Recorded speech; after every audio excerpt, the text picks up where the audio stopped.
today I'm doing something I haven't done in a very, very long time. And I'm letting you look inside my mentorship program so you can see exactly what you're going to get because I know you. You're struggling right now with writing IEPs, writing lesson plans, feeling lost, feeling like you're not doing enough in your classroom. And you don't have to do that anymore. You can ask for help. You can get people who understand exactly what you're doing because I've been there. I've spent multiple years of my teaching career feeling lost, feeling overwhelmed, feeling unsure what to do, trying to figure it all out myself, and really struggling.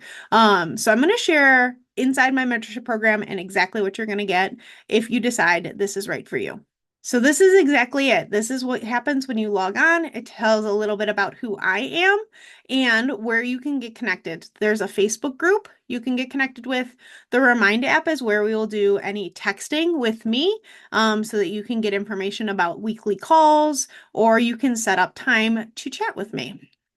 Something else that you see is my email here. So if you need anything there, it is there. Okay, so let's go to the modules so that you can see what those look like. Right now, we have a little bit of a welcome. There's some monthly motivation to kind of keep us on track for what we can be doing each month.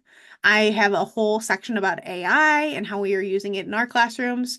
There is a classroom environment section, work systems, teacher organization, schedules, working with adults, curriculum, assessments, IEP, data collection, behavior and SEL, and teacher materials. There are student materials who are coming very, very soon. But that is just kind of what is inside right now. So here are all the videos on this side, but there are more coming. There are tons and tons and tons of videos coming. So when you go to the welcome, it has a little bit about how to do all these things. And so that's helpful to know. Our monthly motivation, again, August, September, and October had months in here of just helpful documents to kind of help you stay organized. I break down a bunch of different AI things for you so you know exactly where to find things for AI.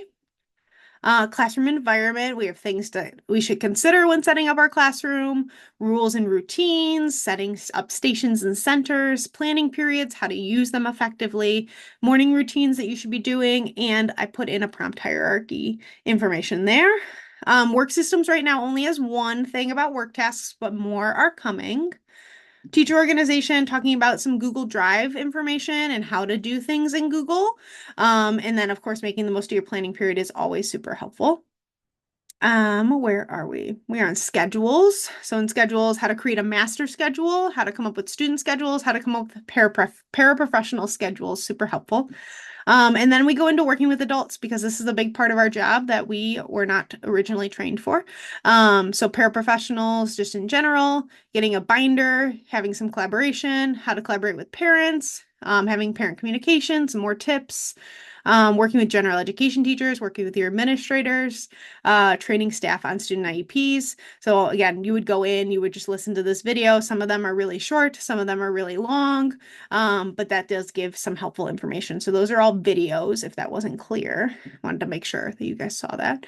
And now we're looking at curriculum. So how to use state standards to student levels, to IEP goals, to supplemental materials for planning for ULS if you're using ULS.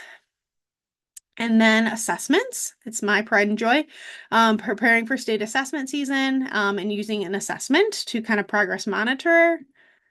IEP creation and implementation. So again, more components about how to run an IEP meeting, how to think about creating goals. Then we go into data collection. So after your IEP meeting, you use printable or digital data, how to create Google Forms, how to use QR codes, all those things, layers of things that nobody teaches you how to do. And then talks about some SEL things in here as well. Not my niche, but I've added some of my friends on here who have talked about those things. And then, of course, there are things exclusively for teachers in the mentorship program, like a paraprofessional binder. My assessment is in here somewhere. I've probably already linked it. So things like that are things that you will get in the mentorship program. So if you feel like mentorship is what you need right now in the support, there's weekly group calls, there's one-on-one either video meetings or texting with me, so you can ask any questions that you need. Right now, I would say the best thing in the mentorship program is those group calls. They love the people who are in the mentorship right now love to have that moment of sharing what's happening in their classroom and what they're struggling with, and then having other teachers share how they would handle that situation or how they would make it better. So hopefully that's helpful to hear. If you feel like you want to join a mentorship program now, I'll leave the link below. You can sign up at any time, cancel anytime. But we want to be here to support you because we've all been there and felt like we were struggling and on Special Education Island, and you don't need to be anymore. So we'll talk soon.